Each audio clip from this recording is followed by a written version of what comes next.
بسم الله الرحمن الرحيم. السلام عليكم ورحمة الله تعالى وبركاته. We continue our lecture. Today is the same day, the 20th of June, 20th of June, Thursday, 2024. We will continue our presentation about the preparation, worldwide preparation for the coming of the Messiah.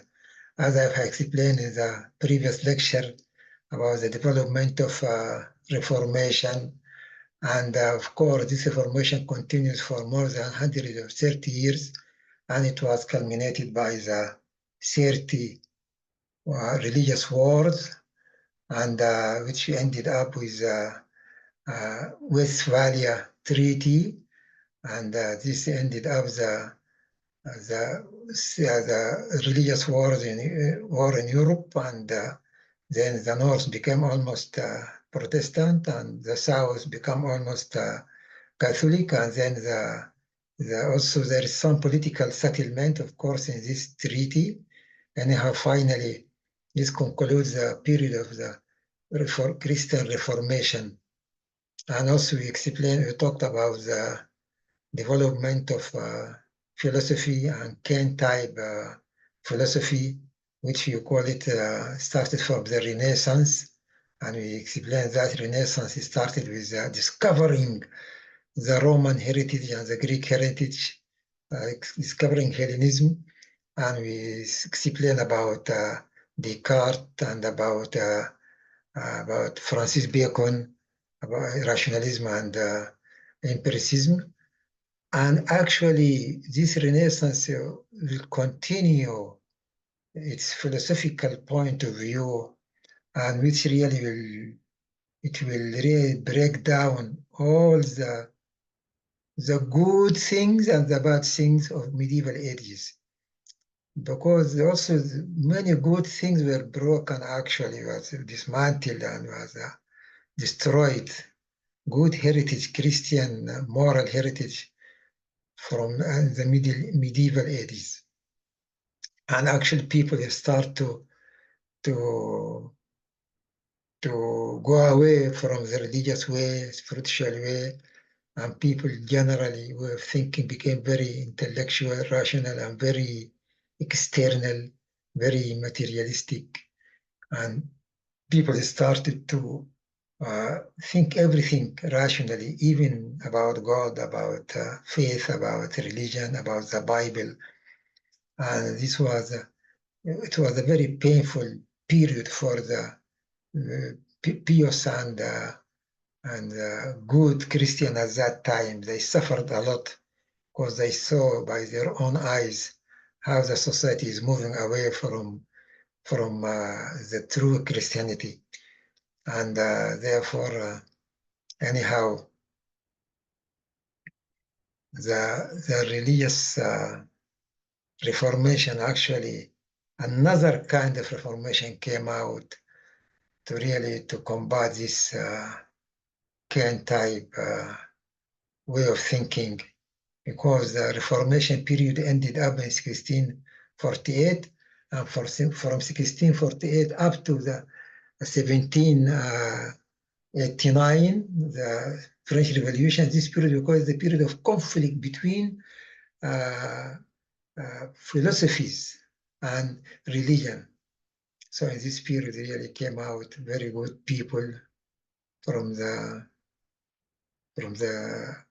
heavenly side, and like Philip Spinner in Germany, he established pietism, and he really called people to be pious and to have faith and believe in Christ. And this pietism spread from Germany to England, and there in England it flourished. And Sprout came out in the Methodism, which was established by the Wesley brothers, John and Charles, and they really called for a new kind of reformation of Christianity, and calling people to come back to God and to Jesus Christ.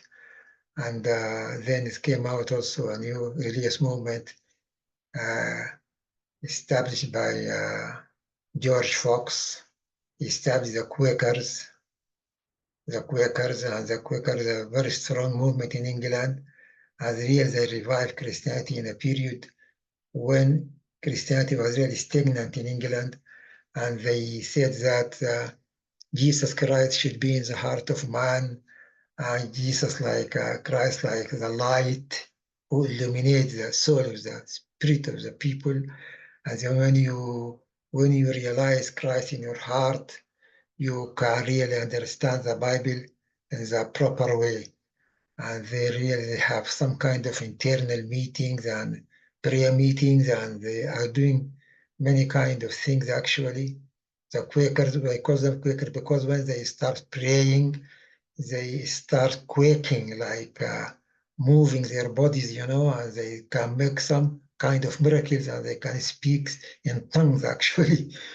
And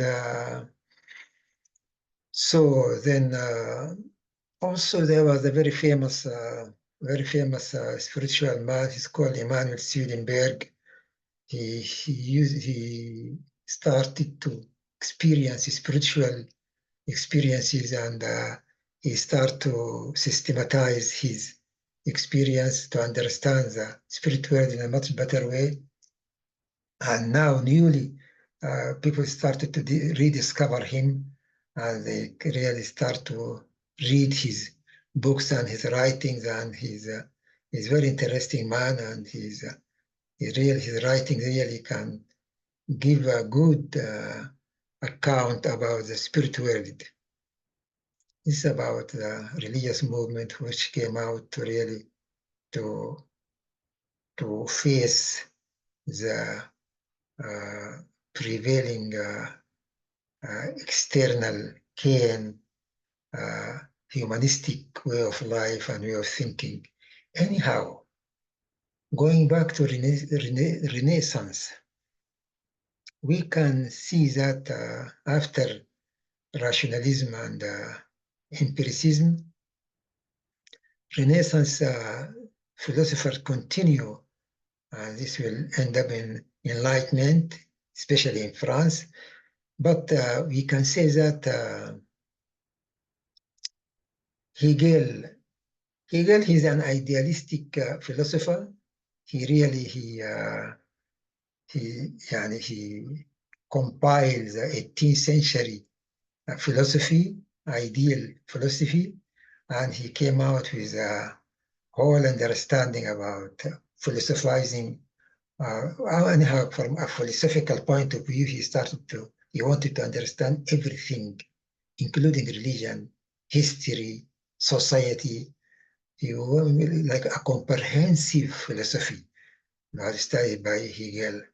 And but actually, some leftist philosophers, they start to move from idealism to materialism. I call them the leftist Hegelian, or the left Hegelians. For example, you have Strauss. Strauss, he wrote a book called The Life of Jesus Christ. Life of Jesus Christ, something like that. And he said that all the miracles which was narrated and mentioned in the Bible were not true, just the fabrication of the early apostles. And he started really to take a very negative position in Christianity. And then after that also, maybe with him same time came out Feuerbach. Feuerbach also, he wrote a book called The Essence of Christianity. And he criticized bitterly, he criticized Christianity. And he said, believing in God, nothing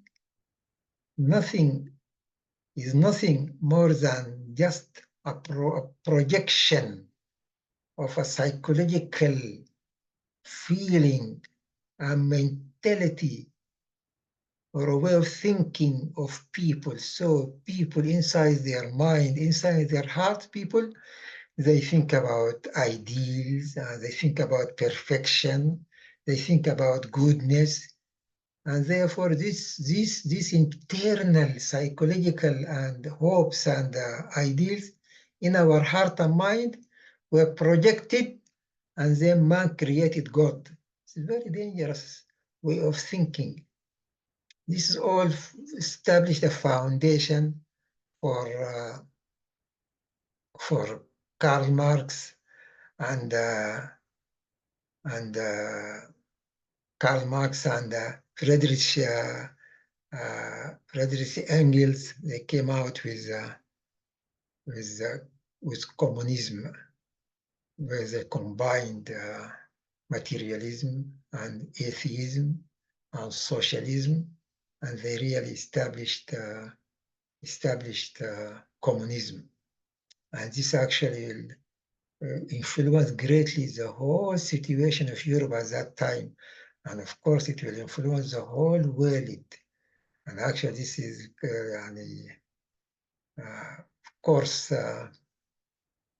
during that time on the 18th century, 1789, the French Revolution took place, and the French Revolution is a kind of a culmination of the Renaissance philosophy, a kind of leftist revolution, and because it was really supported by many leftist and atheist philosophers, as we are going to understand later. And anyhow, we understand that communism influenced the whole world, and people were highly actually about communism about to take the whole world at some stage. And the idea of communism is founded on the material, because they turn upside down the dialectic of Hegel. The dialectic of Hegel was turned upside down by communism, by Marx, and because he said that the beginning was the matter. He called it the infrastructures. So the infrastructures produce the superstructures. That means the material produced the spirit. And also it came out saying that the struggle is the norm of everything. Of course, this was highly confirmed by Engels, because he's I think he's studying biology or something. So he came out with that struggle is very natural and common in the world of biology among animals and other creatures.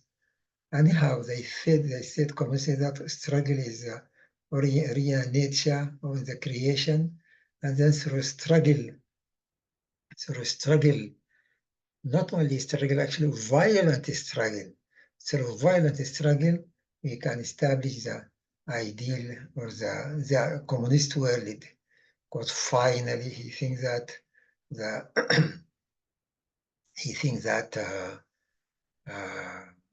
communist society will come out, the dictatorship of the proletariat. And anyhow, as I have mentioned, that in Europe at that time, many actually many people suffered a lot from the situation of that time, and this trend, like a strong wind of materialism. This is why many famous philosophical theories and psychology theories came out, like the theory of Charles Darwin, of the origin of species, came out at that period. And also it came out the psychology of Freud at that time, a little bit later, of course, but as a result of this way of thinking, materialistic way of thinking, and actually this intellectual or rational, external, materialistic way of thinking influenced the whole Western civilization now. Even though communism was finally broken, and anyhow communist countries were dissolved, and communist authorities were dismantled, but still the way of thinking, the materialistic way of thinking, is the one who really taking dominion on the whole Western world, especially 2 points, secularism and humanism. Maybe we can later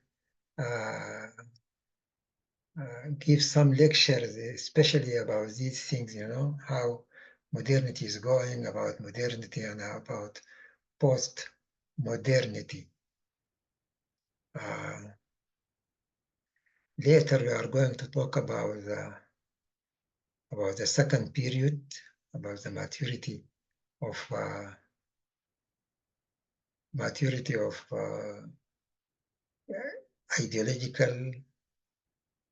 ideologies, and maturity of economical systems and ideologies, maturity of political systems. This we are going to offer to give another lecture about it. Thank you so much, and see you in the next lecture. Assalamu alaikum.